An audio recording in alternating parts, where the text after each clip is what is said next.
আসসালামু আলাইকুম, welcome to অ্যাসেন software. এই টিউটোরিয়ালে আমরা আলোচনা করব var lat const এই তিনটার মধ্যে পার্থক্য কি সেটা নিয়ে আলোচনা করব। এর আগেও var lat const নিয়ে কথা বলছি, তো আজকে একটু ডিটেইলস আলোচনা করি। তো আমরা জানি যে lat এবং const এর আগে var আমরা সব জায়গায় ইউজ করতাম। তো varটা হচ্ছে কি ভেরিয়েবল আর কি। তো এগুলোর অর্থ কি একই দাঁড়ায়, যেমন দড়ি, ধরা যাক, ওইরকম বিষয়টা আর কি। এগুলো হচ্ছে ভেরিয়েবল ডিক্লেয়ার করার জন্য। তো আমি একটু দেখাই কিভাবে ভেরিয়েবল ডিক্লেয়ার করে, এর আগেও দেখিয়েছি, সো এই টিউটোরিয়ালও দেখাচ্ছি। ওকে, আমি স্ক্রিপ্ট একটা ক্লোজ স্টার্ট এবং ক্লোজ করে নেই। স্ক্রিপ্ট, তারপর হচ্ছে স্ক্রিপ্ট, ওকে, এটা ক্লোজ করে নিলাম। ধরা যাক মানে ডিক্লেয়ার করা, হ্যাঁ, var, তারপর হচ্ছে একটা নাম দেই, নেম 1 দিলাম। সাপোজ আপনি যে কোনো নাম দিতে পারেন, নো প্রবলেম। এখানে ধরেন দিলাম সাপোজ SM সফট কোডার।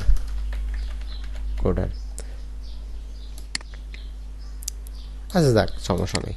তো এটা হলো ভেরিয়েবল, মানে ভেরিয়েবল হচ্ছে ভ্যালু স্টোর করার জন্য। ধরুন আপনার এটা ধরুন একটা কন্টেইনার, এর মধ্যে ভ্যালু রাখলেন, বা এটাকে ধরুন একটা জুরির মধ্যে আপনি বিভিন্ন ধরনের ফলাফল রাখলেন, বা ফল রাখলেন, বা ফ্রুটস রাখলেন, ঠিক আছে, এই হলো বিষয়টা আর কি। তো আর এটা হলো, এটা দিয়ে কি করা হচ্ছে, এই কিওয়ার্ড দ্বারা ডিক্লেয়ার করা হয়েছে। হ্যাঁ, এটা মনে করেন যে ধরা যাক ধরি, এরকম বিষয়টা আর কি। এই হচ্ছে ভেরিয়েবল ডিক্লেয়ার করে। তো var এই যে ল্যাট কনস্টের আগে var ইউজ করা হয়তো সব জায়গায়, এখন ল্যাট কনস্ট ইউজ করে। তো ভারের কিছু সমস্যার সমাধানের জন্য এই ল্যাট ভেরিয়েবল ডিক্লেয়ার করার জন্য এই ল্যাট এবং কনস্ট একটা আবির্ভাব ঘটে। সেটা হচ্ছে ES6 যখন আবির্ভাব আসে, তখন দুইটা নতুন ফিচার আসে, ল্যাট এবং কনস্ট, ঠিক আছে। এটা 2016 থেকে এটা ইউজ করা শুরু হয়। তো এখন ভারের মধ্যে ভারের কি সমস্যাগুলা, বা ল্যাট কনস্টের পার্থক্যটা কি সেটা আমরা জানি। ভারকে আমরা মানে রিডিক্লেয়ার করতে পারি, হ্যাঁ, কিন্তু ল্যাটকে রিডিক্লেয়ার করতে পারি না। এরপরে আমরা জানি ভারের স্কোপ কি, স্কোপটা কি। স্কোপ ল্যাট কনস্ট এগুলোর স্কোপ আছে, ভারেরও স্কোপ আছে। তো ভারের স্কোপটা জানি, এটা কি। ভারের স্কোপ হচ্ছে ধরেন হচ্ছে var ডিক্লারেশন হতে পারে ধরেন গ্লোবাল স্কোপ অথবা ফাংশনাল স্কোপ। তো গ্লোবাল স্কোপ কি, ফাংশন স্কোপ কি, আমরা সেটা একটু উদাহরণ দিয়ে দেখি। সাপোজ ধরেন var লিখলাম, var, তারপর হচ্ছে ধরেন নিলাম নেম, একটা নাম দিলাম, তারপর হচ্ছে সাপোজ এখানে দিলাম সাপোজ মিয়াজি একটা নাম দিলাম। এইটা হচ্ছে কি ইয়ার বাইরে, ফাংশনের বাইরে। এখন আমি ফাংশন লিখি, ফাংশন কিওয়ার্ডটা লিখতে হবে, তারপর ফাংশনটার নাম দিলাম, সাপোজ ধরেন এফ নেম, এই নামটা দিলাম। ফার্স্ট ব্র্যাকেট শুরু এবং শেষ, এবং কার্লি ব্র্যাকেট শুরু এবং শেষ করে নিলাম। এই হলো ফাংশন। তো আমি যদি এখন এটা এখানে যদি দেই ধরেন var, এরপরে ধরেন দিলাম suppose last name,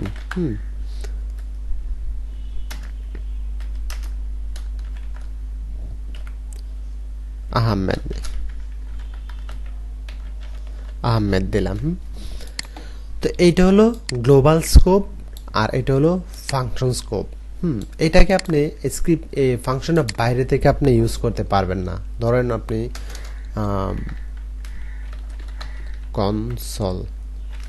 console dot log,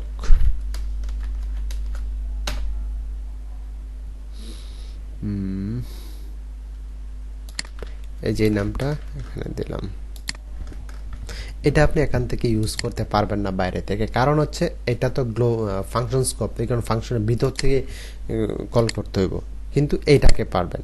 এটা যদি আপনি এখানে দেন, এই যে নেম শুধু দেন এখানে, তাহলে এটা কাজ করবে, ঠিক আছে। কারণ হচ্ছে এটা হচ্ছে ফাংশন স্কোপ, এটা হচ্ছে গ্লোবাল স্কোপ। এই হলো বারের স্কোপগুলা। তো এবার আসি রিডিক্লেয়ার কি। var ভেরিয়েবলগুলো রিডিক্লেয়ার, ঠিক আছে। রিডিক্লেয়ার হচ্ছে লাইক আপনি var নেম ইকুয়াল ধরেন কোন একটা নাম দিলেন রহিম, এইভাবে কিন্তু এটা কাজ করবে, ঠিক আছে, কিন্তু কোনো এরর দেখাবে না। কিন্তু আপনি ল্যাটে বা কনস্টে আপনি রিডিক্লেয়ার করতে পারবেন না এইভাবে। রিডিক্লেয়ার করলে সে বলবে যে অলরেডি এই নামে একটা আছে, সো আপনাকে আনডিফাইন্ড দেখাবে, ঠিক আছে। তো এটা আমি দরকার নেই, ওকে। তার মানে এই হচ্ছে রিডিক্লেয়ার। তো ভারে এটা করা যায়, কিন্তু var দিয়ে ডিক্লেয়ার করা যায়, কিন্তু লেট দিয়ে বা কনস্ট দিয়ে আপনি ডিক্লেয়ার করতে পারবেন না। এরপর আসি সেম এই ব্যাপারটা দিয়ে দেখি var, আচ্ছা এটাতেই কপি করি, ধরেন এখান থেকে আমি এটা কেটে দিলাম, এটাও হবে, এটাও কাজ করবে। তবে এটার একটা বিষয় হচ্ছে হোস্টিং নামে একটা বিষয় আছে, যে var এর হোস্টিং। তো আমরা var হোস্টিংটা কি আমরা একটু জানি। তো জাভাস্ক্রিপ্টের একটি মেকানিজম হচ্ছে হোস্টিং, যার বাংলা অর্থ করলে দ্বারা হচ্ছে উত্তোলন। হোস্টিং এর কারণে কোড এক্সিকিউশনের আগে জাভাস্ক্রিপ্ট ইঞ্জিন কোডের ভেরিয়েবল এবং ফাংশন ডিক্লারেশনগুলোকে তাদের স্কোপের উপর নিয়ে রাখে। তো আমরা একটা উদাহরণ দিয়ে দেখি যে বিষয়টা কেমনে।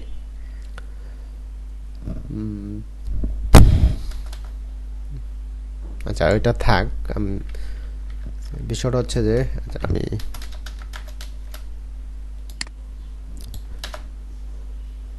আমি জাস্ট এটাকে আবার কপি করলাম আপনাদের সুবিধার জন্য, কিভাবে বুঝবেন সহজে যাতে বুঝতে পারেন এই কারণে আর কি উদাহরণ দিয়ে দেখাচ্ছি।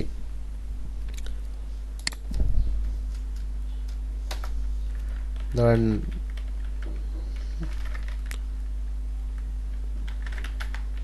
console.log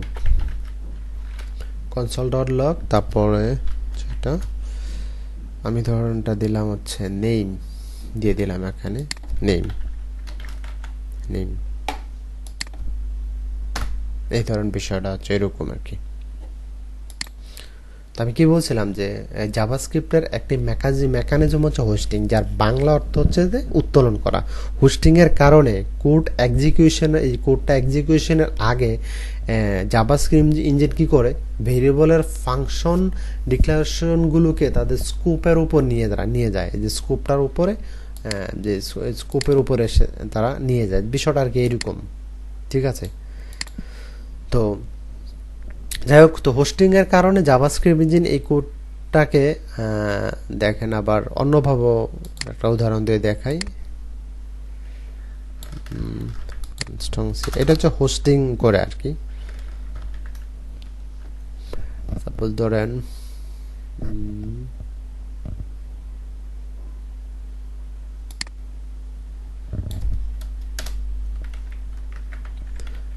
var, ঠিক আছে, তারপর সাপোজ ধরেন নেম,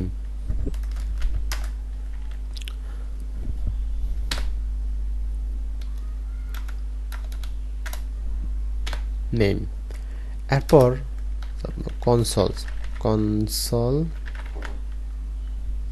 ডট লগ, এরপর ধরুন দিলাম নেম,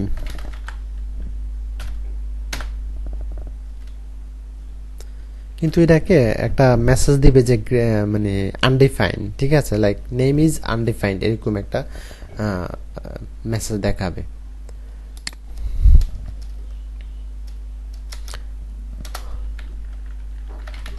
নেম ইকুয়াল হচ্ছে ধরেন সাপোজ দিলাম হাই বাংলাদেশ,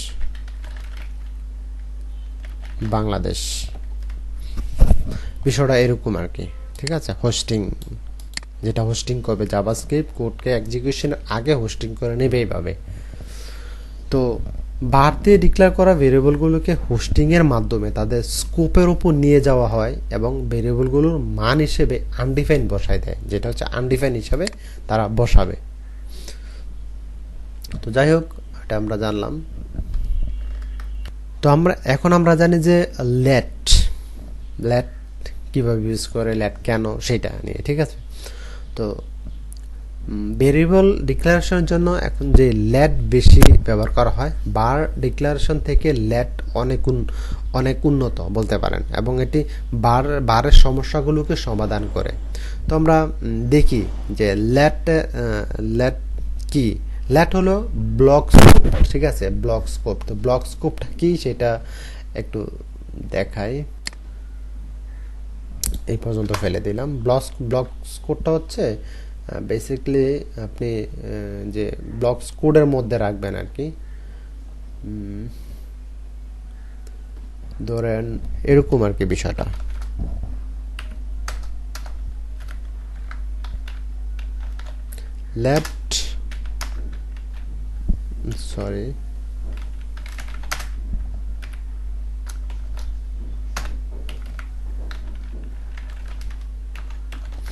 যে বিষয়টা এরকম, ঠিক আছে। এটা হচ্ছে একটা ব্লক স্কোপ বলা হয় লেটকে।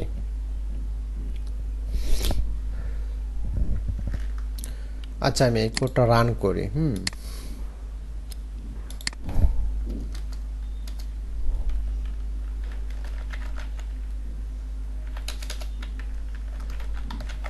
document dot get element by id,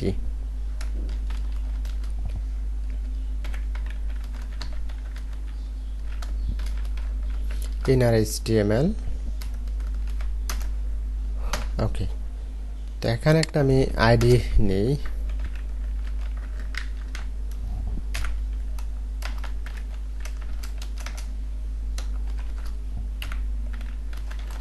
just demo নামে একটা আইডি নিলাম, এখানে এটা দিয়ে দিতে হবে। তারপর হচ্ছে ডেমো। ওকে, এখানে দিলাম সাপোজ নেম,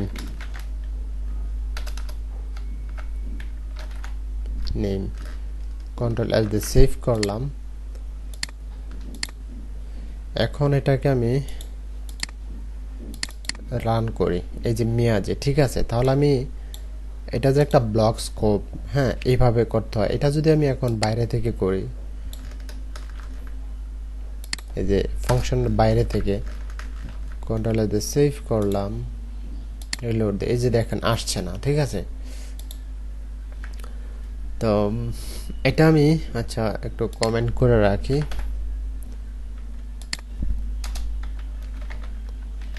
console.log। ওকে, তো জাস্ট দিলাম নেম, কন্ট্রোল দিয়ে সেভ করলাম, রিলোড দেই। তো কনসোল ডট এই মেথড দিয়ে তো আর এভাবে দেখতে পারবো না। রাইট বাটন ক্লিক করে ইন্সপেক্টে গেলাম, যাওয়ার পর আমি কনসোলে আসি। এই যে দেখুন এখানেও কোনো কিছু শো করছে না, ঠিক আছে। তো এখন যদি আমি এটা এখানে দেই, ভিতরে ইউজ করি, দেখেন কন্ট্রোল ভি, কন্ট্রোল এস দিয়ে সেভ করলাম, এখন রিলোড দেই, এই যে দেখুন মিয়াজে আসছে, ঠিক আছে। তার মানে এটা কাজ করছে। আর যদি এটা আমি বাইরে থেকে ধরেন দিলাম লেট, তারপরে নেম,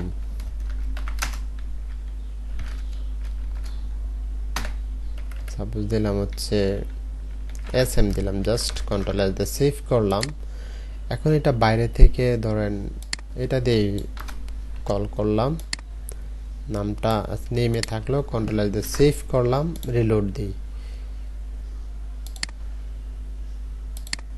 যে এসএম আসছে। আমি বলছিলাম যে এটা রিডিক্লেয়ার করা যায় না, কিন্তু এখন আমি করছি যে এটাও নেম, এটাও নেম, কারণ হচ্ছে এটা ওই ব্লকের বাইরে, এই কারণে এইটা আর এই বিষয়টা পুরাই ভিন্ন এখন বলতে পারেন।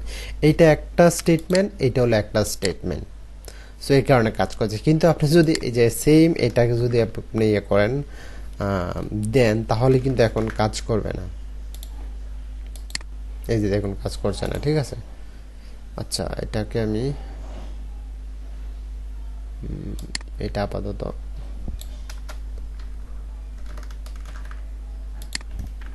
কমেন্ট করে রাখি, এটাকেও কমেন্ট করে রাখি। কন্ট্রোল এস দিয়ে সেভ করলাম, রাইট বাটন ক্লিক করে ইন্সপেক্টে গেলাম, কনসোলে আসলাম।